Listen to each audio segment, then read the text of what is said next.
Comment surmonter une rupture amoureuse? Alors voilà, aujourd'hui peut-être que tu tombes sur cette vidéo, que tu viens de te faire larguer ou alors que tu t'es séparé sur un accord commun avec ta copine ou ton copain et que voilà, tu es en souffrance. Alors ça va beaucoup dépendre de quand s'est passée cette rupture, hein. Si ça s'est passé tout à l'heure, tu vas peut-être être en train de chialer voilà, dans les émotions, dans le choc, etc. Tu vas vouloir regarder la vidéo pour essayer de trouver une solution. Si ça s'est passé il y a 2 mois ou il y a 2 semaines, que tu es juste un peu nostalgique, que tu y repenses, sans autant de douleur, etc., ben, ça va aussi pouvoir t'aider aussi. Bref, en fait, une rupture amoureuse, c'est un petit peu comme un deuil, parce qu'au final, c'est une personne donc, qui a partagé ta vie, que ce soit longtemps ou non, de manière souvent très proche, très intense, et qui va du jour au lendemain se terminer, et en général t'arrête de côtoyer, de parler à ton ex, tout ça. Donc c'est une personne qui disparaît de ta vie littéralement. Donc c'est vraiment comme un deuil. Je pense que le corps réagit à cette perte comme un deuil. Et je pense que c'est vraiment très difficile. C'est quelque chose à vivre qui est très douloureux. Surtout, en tout cas, pour la première fois que tu vis ça. Voilà, si aujourd'hui, je sais pas, moi, t'as 28 ans, c'est ta septième rupture amoureuse, tu vas peut-être pas extrêmement souffrir, mais quand c'est ta première fois, que t'es souvent un peu plus jeune, que t'es genre par exemple au lycée, que t'as 16 piges, 17 piges, et que tu vis ta première déception amoureuse, ben souvent je pense que tu vas beaucoup plus souffrir. Parce que c'est normal, hein, t'étais peut-être amoureux de manière plus forte, plus passionnelle que si t'as 30 ans et que voilà, c'est ton 10e partenaire. Enfin bref. Et bon, j'ai pas envie de te raconter spécialement mon histoire en détail. Je te cache pas que c'est un peu gênant quand même. Je te raconte pas mal de trucs sur cette chaîne, mais bon voilà. Mais juste pour te dire que voilà, j'avais 16-17 ans, que ça a été douloureux. Et que voilà, sur le coup vraiment, enfin j'ai vraiment vécu la chose. Et une fois que c'était un petit peu fini, bah c'est un sujet, alors qu'avant j'en avais rien à foutre parce que je l'avais pas vécu et ça m'intéressait pas. Mais une fois que je l'avais vécu, ben ça m'intéressait beaucoup plus dans le sens où ben j'étais plus apte à parler avec quelqu'un qui souffrait de ça ou quoi. Et aujourd'hui, plusieurs années après, peut-être 3-4 ans après, je fais une vidéo, c'est assez drôle. Enfin bref, ce que je veux te dire, c'est que ça te fera mal. Voilà, c'est sûr. Ça te fera mal. Tu peux pas trouver une solution magique et hop, ne plus souffrir et voilà, c'est mon problème résolu. Je te le dis, voilà, ma vidéo elle va t'aider à peut-être avoir moins mal, mais tu vas avoir mal, tu vas souffrir à des degrés différents. Je pense aussi que ça dépend des personnes. Il y a des personnes, ben, ils vont un petit peu souffrir peut-être quelques jours, quelques semaines. Il y en a, ça va durer peut-être des mois. Mais bref, le but de la vidéo, c'est d'essayer de limiter ben, cette douleur. Donc le remède, c'est le temps. Voilà, faut le dire. Plus ça va avancer, plus la vie va avancer, plus ça va rester loin derrière toi, moins tu vas y penser, moins tu vas être triste, moins tu vas souffrir, et plus tu vas un petit peu te réparer. Alors ça veut pas dire que tu vas jamais plus tard y repenser, être un peu triste et tout, mais en tout cas, plus tu avanceras, plus tu oublieras, et moins tu auras mal au final. Et moi, la clé que je veux te donner, le conseil que je veux te donner aujourd'hui dans cette vidéo, c'est d'être occupé, d'être le plus occupé possible. Parce que comme je te l'ai dit, c'est le temps qui va faire passer cette douleur, mais du coup, pendant que ce ne sera pas encore terminé, bah, si tu es dans une vie où tu t'emmerdes, où voilà, tu as énormément de temps pour penser, etc., bah, tu vas faire quoi? Tu vas penser à elle ou à lui, et bah, du coup, ça va se faire souffrir. C'est ça qui fait souffrir, c'est de penser au passé. Et du coup, si t'es occupé, si t'es extrêmement occupé, que t'as pas le temps pour toi, pour penser et tout, ou en tout cas très peu, eh bien tu vas moins y penser, tu vas moins souffrir. Ça va passer plus vite, les journées vont passer plus vite, ça va... Je pense que t'as déjà vu que ça dans ta vie, hein. Une période où t'es hyper occupé, et du coup tu te dis, waouh, on est déjà la semaine prochaine. Enfin voilà, et du coup, ben, naturellement, ça va passer plus vite. Alors quand je te dis être occupé, il y a plusieurs manières d'être occupé. Il y en a, ils vont être occupés en mode ouais, tous les soirs on sort, on se prend de l'alcool, voire de la drogue avec les potes. Voilà, ils veulent s'exciter, s'exalter de toutes les manières possibles. Bon, c'est peut-être une manière d'être occupé, mais je pense pas que c'est la meilleure parce que bah, tu vas boire de l'alcool, tu vas te niquer ton corps, la santé, ce qui n'est pas forcément la meilleure chose pour être heureux. Je dis pas qu'il faut jamais le faire, mais voilà, pas tous les soirs et tout.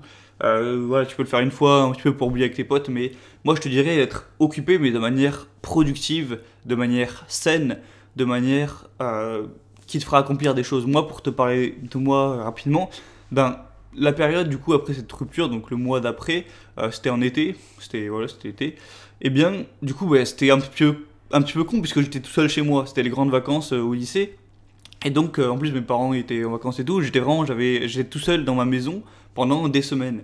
Et du coup, ben, qu'est-ce que je pouvais faire pour ne plus y penser quoi. J'étais un petit peu piégé. Et du coup, à l'époque, je faisais des vidéos sur YouTube, pas du tout ce type de vidéos, c'était des vidéos de plus de divertissement, etc. Je ne vais pas rentrer dans les détails. Et ce genre, c'était un peu des tops, bref. Et du coup, pendant plusieurs semaines, je travaillais à fond. Mais quand je te dis à fond, c'est à fond sur ces vidéos. Alors qu'avant, je faisais ça un petit peu à côté, détente. J'allais faire une vidéo par-ci par-là, tous les 2-3 jours. Ça me prenait quelques heures, terminé. Mais là, je me suis mis à fond, mais comme un complet cinglé. Alors qu'aujourd'hui, voilà, c'était il y a 3 ans. J'ai jamais autant travaillé de ma vie qu'à cette époque où je travaillais comme un gros malade. Que ce soit pour réviser le bac que j'ai pas révisé, ou pour préparer ce que tu veux, ou pour ce projet que j'ai aujourd'hui. Et je n'ai jamais travaillé autant de ma vie qu'à cette époque. Donc pendant un mois, en gros, je faisais des vidéos avec des montages hyper compliqués. Je mettais masse image, masse bruitage. Je faisais des montages de fou sur des trucs, des recherches. J'écrivais tout à l'être près. Je faisais des tournages de 3 heures du mat qui duraient 4 heures. Bref, je te jure qu'à l'époque, je travaillais 16 heures par jour à faire des montages. Les vidéos, elles me prenaient des dizaines d'heures. Et le seul petit temps libre que j'avais, c'était pour manger et juste avant de dormir, pour un petit peu bouger mon corps. J'ai commencé la muscu d'ailleurs à cette époque-là. Je faisais de la muscu, je faisais des pompes. Ça me permet d'exprimer aussi un petit peu ma frustration ou ma souffrance, ou je sais pas quoi. Donc voilà, ça c'est mon exemple. Donc je travaillais comme un gros malade, j'avais même plus envie de me détendre, de profiter de je sais pas quoi. J'étais comme un dingue, concentré toute la journée sur mon montage, sur mes trucs. Voilà, je me rappelle encore de mes potes qui me disaient sur Skype viens jouer et tout, et je disais non, je travaille quoi. Donc voilà, essaye de faire la même chose. Alors, toi, j'imagine que tu fais pas de vidéo ou je sais pas quoi. Fais ça en fonction de ton cas, que ce soit de te mettre à fond dans le sport, dans la musique, dans une activité, dans un art, dans le dessin ou alors dans ton travail ou dans tes études. Voilà, essaye de prendre une activité qui est au plus constructif possible, qui est la plus constructive possible, et mets-toi à fond, à fond, à fond. Et normalement, le fait d'avoir cette souffrance, alors je sais pas si ça va faire pareil pour toi que pour moi, mais le fait d'avoir cette souffrance, tu dis, voilà, ma vie ne me convient pas actuellement, je souffre, du coup, tu as envie de changer et ça te motive énormément pour agir et pour faire des trucs constructifs. À l'époque, j'étais beaucoup plus productif et motivé que maintenant, alors que maintenant, j'ai quand même progressé sur moi, mais quand tu as une souffrance comme ça, tu es beaucoup plus à fond. Enfin bref, j'espère que tu vois ce que je veux dire. Donc voilà, mets-toi à fond dans cette chose et tu verras que après plusieurs semaines, plusieurs mois, ça va dépendre de tout un chacun, il y aura un petit peu le calme après la tempête. Ça veut pas dire que tu vas plus jamais y repenser et tout ça, mais tu auras plus un sentiment de paix, de calme. Mais d'ailleurs, peut-être que tu vis juste après la rupture, hein, des fois ça arrive plus tôt. Mais tu vas te dire, bon voilà, c'est comme ça, tu vas relativiser un petit peu, tu vas commencer à moins souffrir, à moins avoir d'émotions. Tu vas commencer à envisager ton avenir de manière plus joyeuse, plus heureuse, avoir un petit peu plus d'espoir. Et au final, je te dis que ça va te faire un mal pour un bien. Dans plusieurs mois, voire dans plusieurs années, quand tu repenseras à cette histoire, ça t'aura appris énormément de choses, tu seras devenu plus sage, tu en auras appris sur toi-même, tu auras même peut-être progressé, et tu vas devenir une meilleure personne en général. Alors, il y en a, ils tournent mal, hein, comme je t'ai dit, ils vont tomber à fond dans la drogue, ils vont se défoncer la tronche, ils vont avoir des séquelles, mais si tu fais ce que je t'ai conseillé dans la vidéo, et que voilà, tu utilises ça de manière intelligente, cette souffrance de manière intelligente, ça va être un mal pour un bien. Et au final, limite, tu seras un petit peu heureux, tu vas un petit peu faire la paix avec toi-même, et tu repenseras avec cette histoire avec plus aucune souffrance, de manière froide, limite nostalgique, alors que c'est un truc qui t'a fait extrêmement souffrir. Donc voilà, dernière chose, si voilà, tu es un petit peu dans le mal actuellement et que tu as envie de parler, bon, j'imagine que tu as pu en parler à tes amis ou quoi, mais si jamais l'envie te prend de partager cette histoire en commentaire pour peut-être, je sais pas moi, le partager avec les autres personnes qui sont touchées par ce sujet, tu peux, si tu veux, hein, raconte ton histoire en commentaire. Ça peut peut-être te faire du bien à toi et peut-être faire du bien à certaines personnes qui le liront, qui se sentiront plus seules. Ouais, ça peut faire un petit peu comme un forum, un topic pour les personnes touchées par ça. Et voilà, moi je t'ai dit ce que j'avais à te dire, j'espère que ça aura pu t'aider un minimum.